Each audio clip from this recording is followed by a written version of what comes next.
Good morning, everyone. This is Brian Beamish, the Canadian Rational Investor. Actually, as you can see on your screen, we are now going to try and start making the transition to our Bitcoin website, the rationalinvestor.co. So everyone who's a regular follower, probably best to make that notation change here. As you can see on our screen, that's what we have up and running right at the moment. This is the new site. So I would do yourself a favor and just get familiar with it. Interesting action over the weekend. Lots to talk about here. I don't know how long I'm going to be. I'll try and make it 10 minutes or so, but if I go over, please forgive me. So we'll start off this morning with kind of an interesting caveat. Most of these daily videos I use a website that I like to use for charts called tradingview.com, but they're having some difficulties this morning. Their servers are not very happy. So as a result, we're going to use one of the other sites that I like to use. It's a beta site that I was able to sneak into called Coinigy. And so we're going to do our basic chart analysis off of that. Just a review of what's been happening of late. On the Twitter feed, and I highly recommend that you all make sure that you follow me here on Twitter, because that way you keep abreast of what's going on minute by minute, at CR Investor here, nice and simple. But on the Twitter feed here, I was chiming away through the weekend. We had bullish higher time frame setups. We had a bullish medium-term time frame setup within that higher time frame setup, and so that's what I was all excited about here. Through the weekend, like I said, we had some bullish action, but then it was interesting over sort of Saturday, Sunday. We had some news about Phoenix changing policy and that kind of thing, and it just took the wind right out of the sails of the market, and those bullish setups started to break down. The one that I've been sort of tweeting about to the public, let's see if we have that here. Let's see if I can pull that up for you. I guess that's what I did.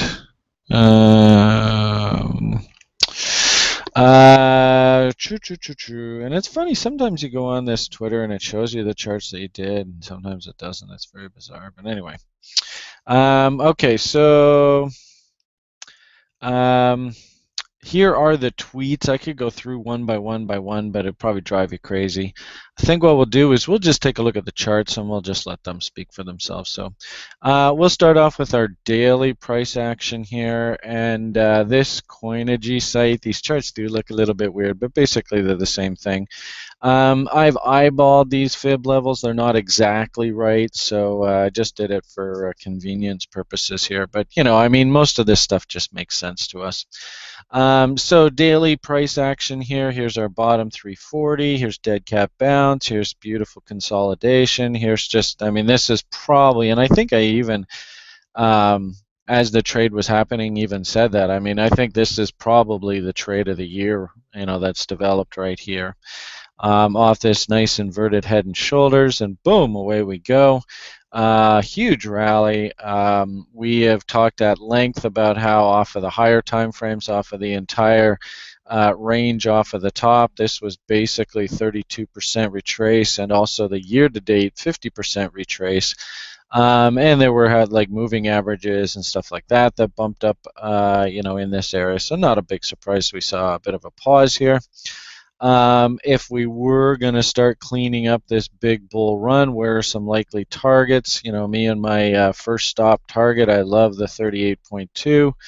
That's that level right there. And sure enough, market came right down to it and jackknifed away and tried to put in a double bottom through that that zone.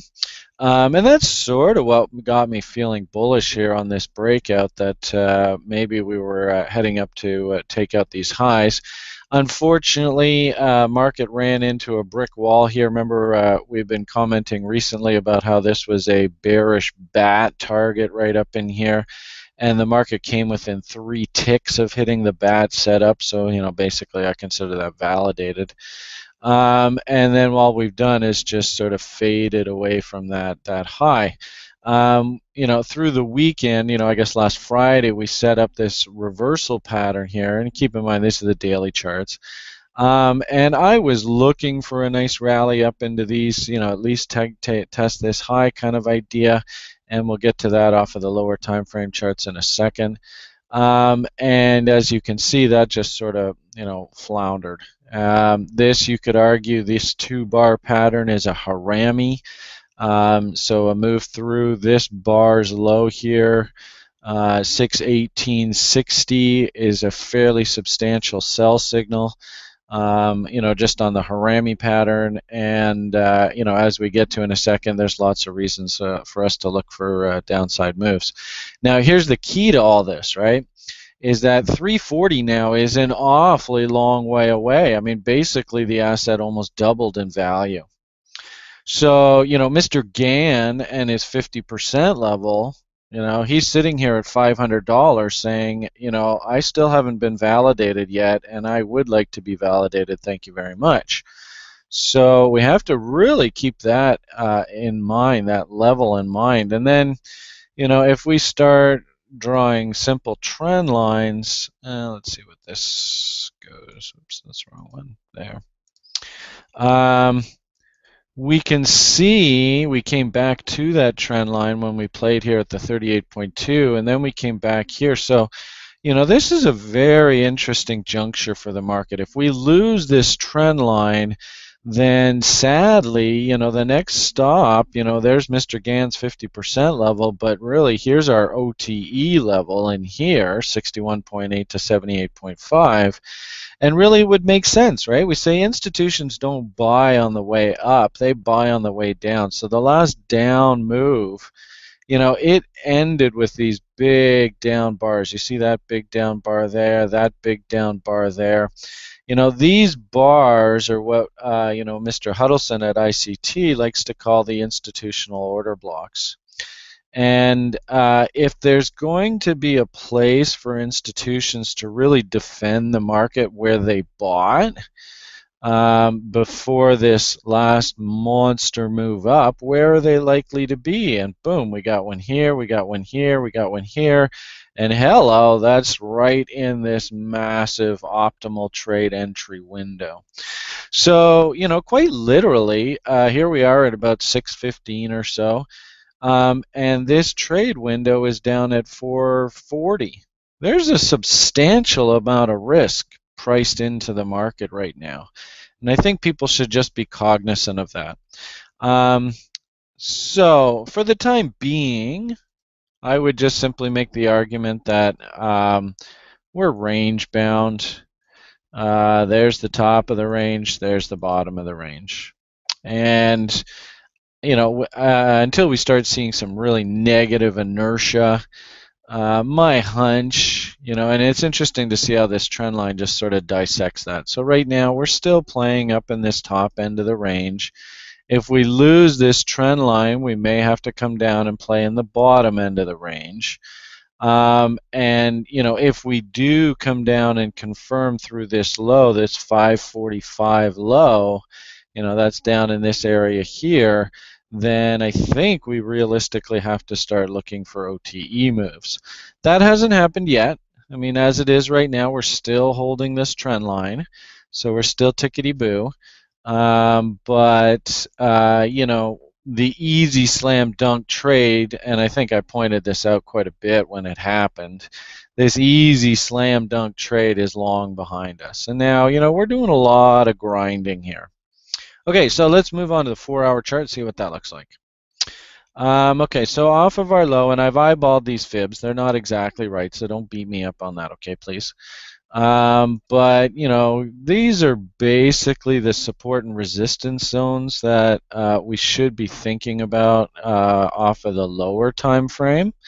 So something along these lines.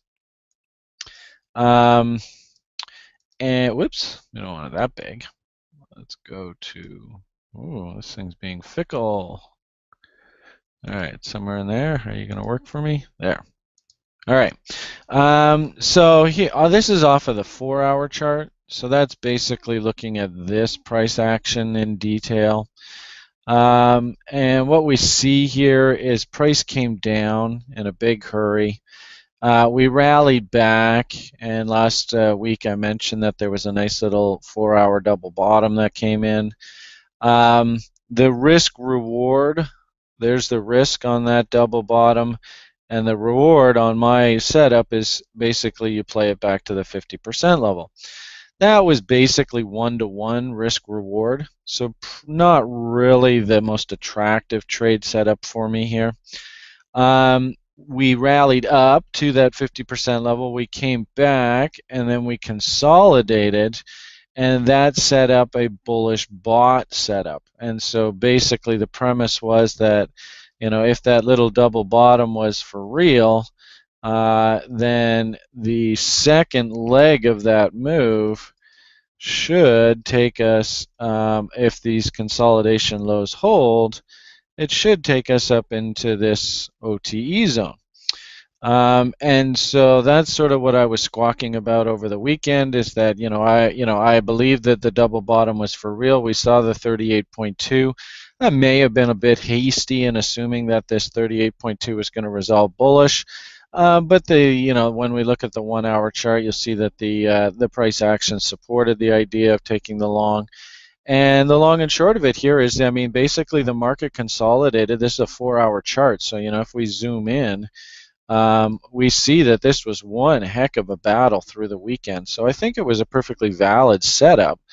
It's just a question of, are you going to take it, and what is the end result? Are you going to start criticizing yourself and taking negative karma and that kind of stuff if the trade doesn't work, or you're just going to move on to the next setup? So anyway, long and short of all this is, I think that's roughly right. Bullish bot came in here on the 1-hour. I posted on Twitter. Let's see if I can find that.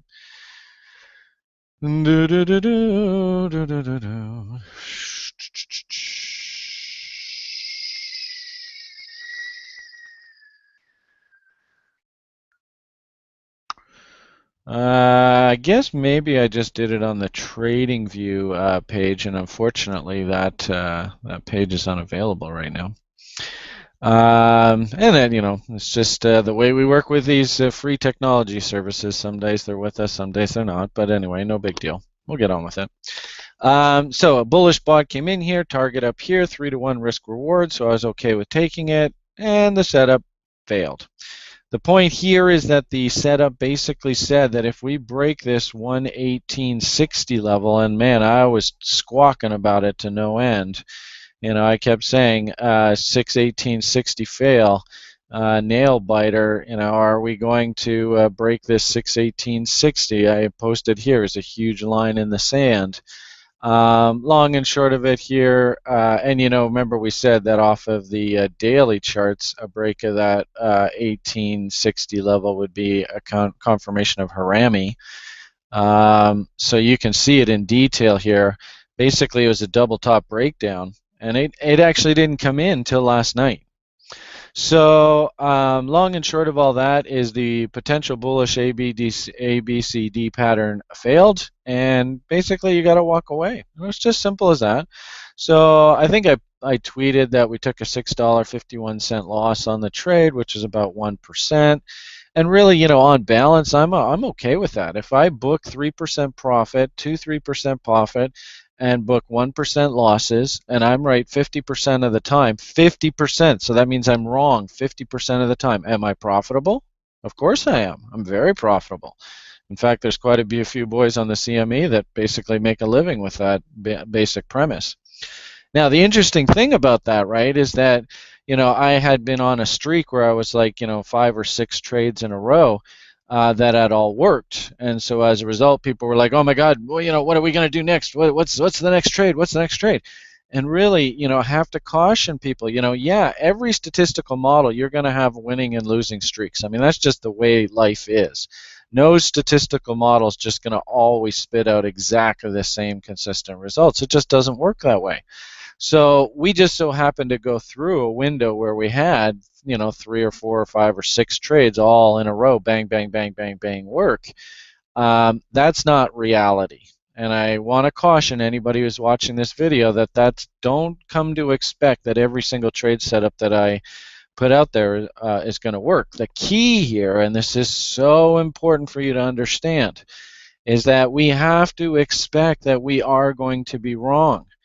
And our profitability, the most important thing is for us to understand that it's critical that our average winning trade must be bigger than our average losing trade. And then that way, we can be right only 50% of the time and still profitable. So, huge message for you to understand there.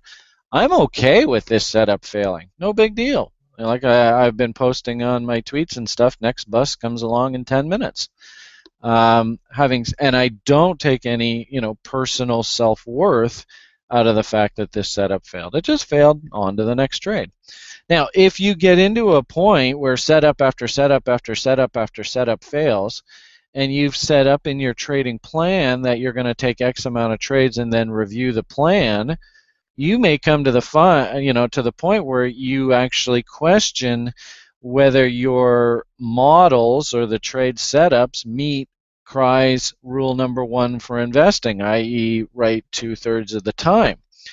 And that is perfectly valid. That happens. Setups sometimes go through periods where they really do work well, and sometimes, unfortunately, they go through periods where they don't. And as a trader, a professional trader, you have to be flexible enough to understand that, maybe the trading plan needs tweaking. But you do not tweak the plan in the middle of trading. That is dangerous.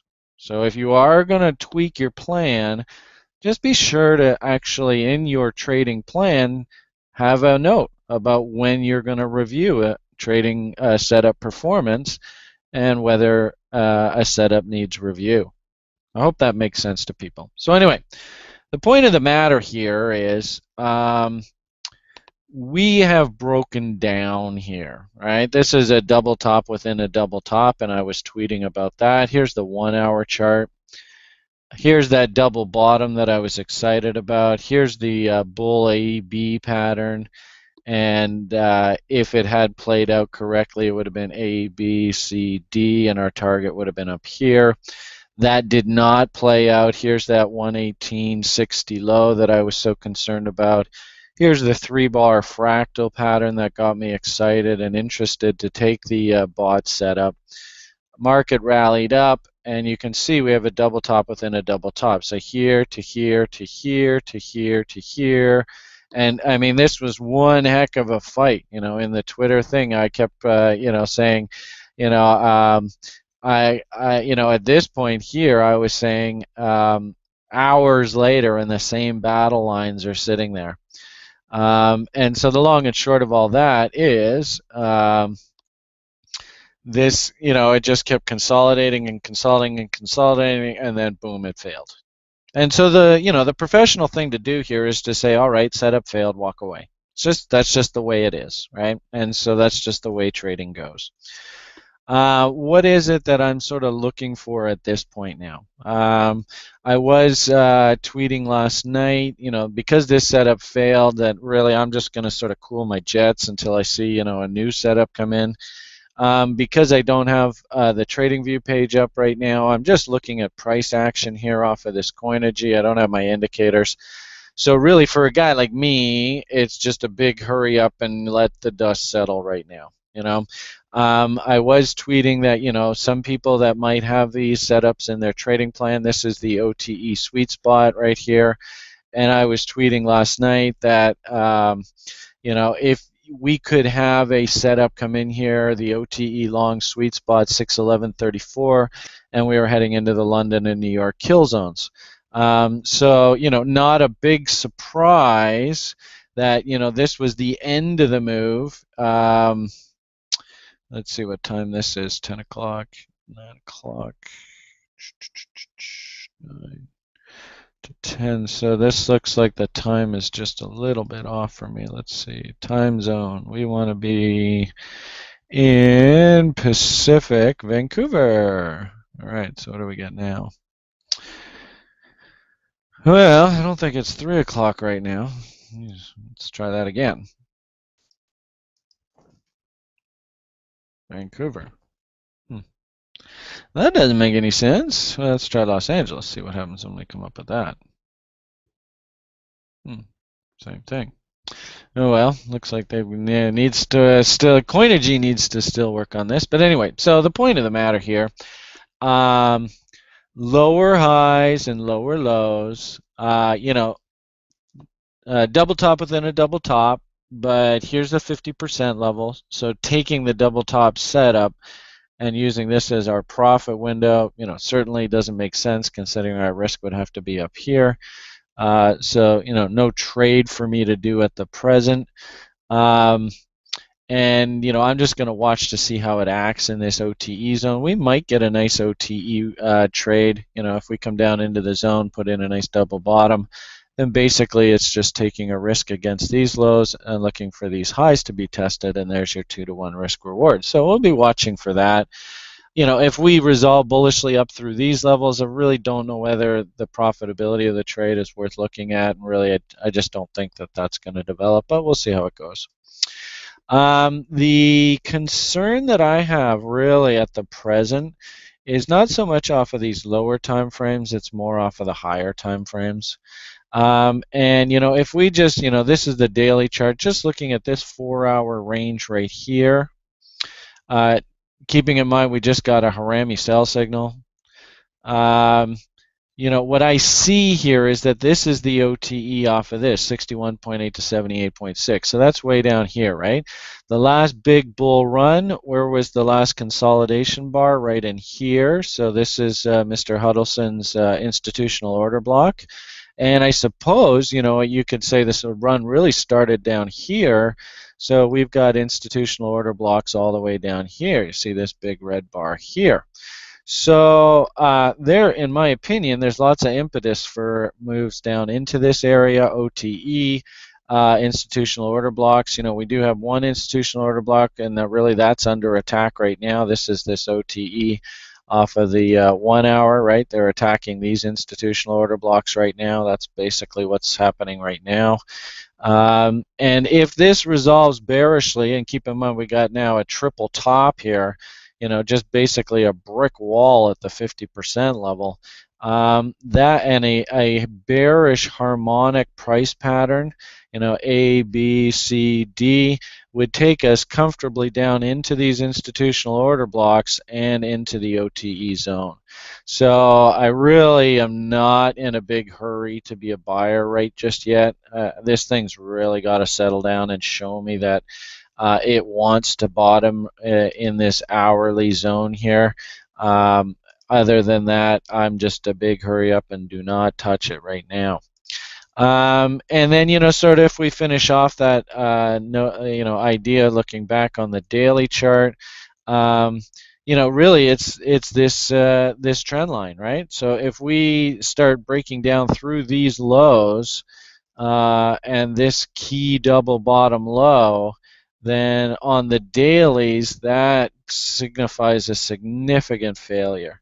And at the very least, I would be looking for a test of this 38.2. And at the very worst, I would be looking for us to go back into these institutional order blocks and back into the OTE zone. So a little dangerous, in my opinion, to be too bullish right at the moment. We just had a failure. I think the best bet for me is just to sit on the sidelines. Let's let the dust settle. And we might be given an opportunity to buy coins much, much cheaper here over the next little while. So there's no real reason for me to put my neck in the noose at this point. All right, so that basically summarizes today's video. I have no idea how long I was, probably way too long. But hopefully that gives you a pretty good idea of what I'm thinking and what has been happening over the weekend. So have yourselves a great day, and we'll talk to you guys tomorrow. Bye.